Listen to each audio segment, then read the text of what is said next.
Hi, my name is Samantha Bauman, and today I'm going to be speaking into what makes a quality and highly effective teacher. I'm going to base this off my own personal experience of teaching, and I will be discussing what's working and what's not working in my teaching, kind of like areas to improve. Then I'll finish up with discussing what a professional educator looks like and how they behave. So, first off, I will discuss which disposition I possess that makes me a successful teacher. The disposition is educators should demonstrate professional friendliness, warmth, and genuine caring in their relationship with others while providing intellectual, emotional, and spiritual support.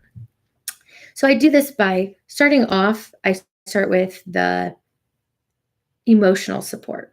So, once a child feels emotionally supported, all of the others will fall in line. We can learn, we can do all these things. So this starts on day one. Day one of school, students come in. I learn about them. I ask them questions. What's your name? What do you like? What do you not like? What is it that helps you learn? What's your mom's name? What's your brother's name? What animals do you have? All of these things to really feel connected to the students. Once they feel like I'm connected with them, they're more likely to listen to me, to feel heard, and to feel that emotional support that if something's wrong, they can come to me and have a discussion with me. Then, what I do once I have that emotional support, I go into the intellectual support.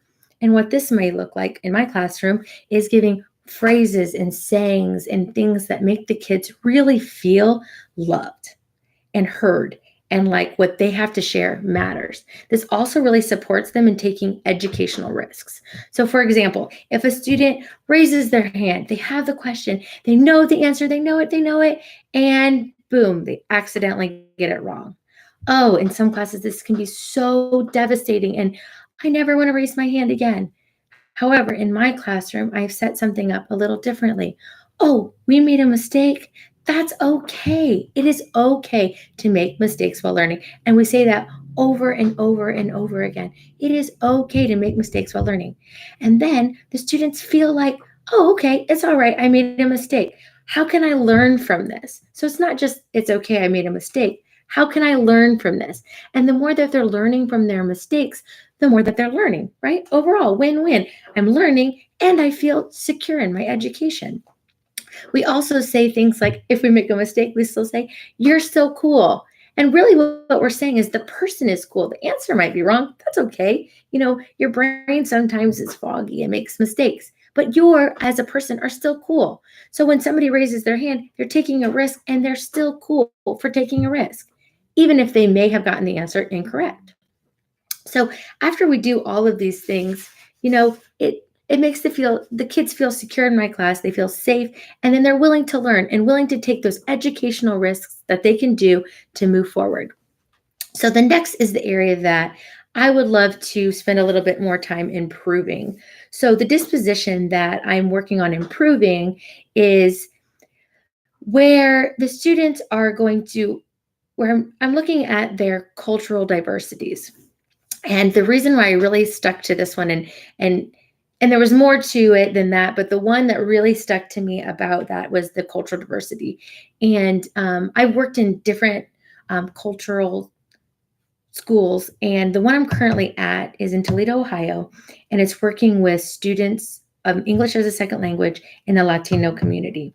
And I'm finding that when I work with them and I relate with them in their cultures, we have more of a sense of bond and they feel more related. And I want to continue doing this. And it's something, yes, I am improving. I am working on. Like today, I went to one of our leaders in our community, and she was discussing with me the real background behind Cinco de Mayo and how it was this battle with Abraham Lincoln. And it was just this really beautiful story. And I never knew it. I always thought of Cinco de Mayo as a holiday where people drink. And so she proved me wrong. And it was a really beautiful way to look at it and see there's more to it. And now I can relate a little bit more with my students and what they're doing. And it's not just somebody teaching at me, it's somebody who understands my culture. And so that's exactly where I'm working at improving. And so now I'm going to move on to the very last part of this video. And I'm going to go into professional educators. Like, what do they look like? How do they behave? And so with this, how do they look? And My thing with professional educators is they look head to toe put together.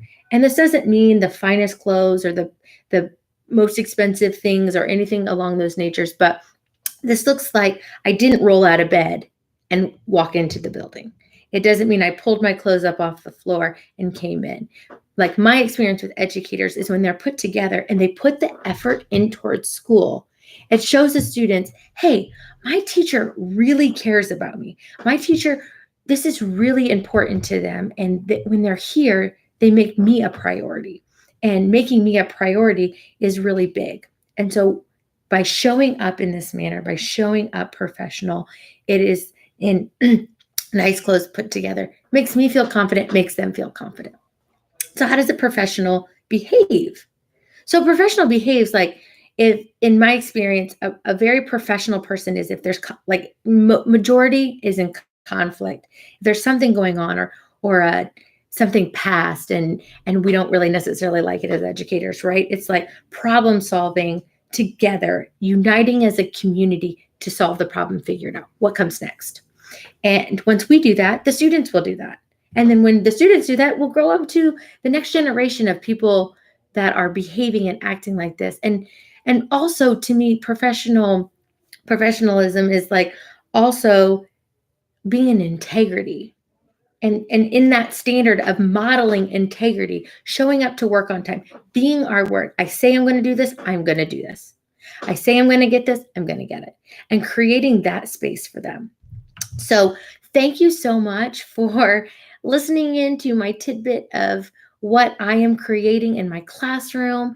And if you have any more questions or concerns about what I'm doing, go ahead and ask. But thank you for spending your time with me and have a great night.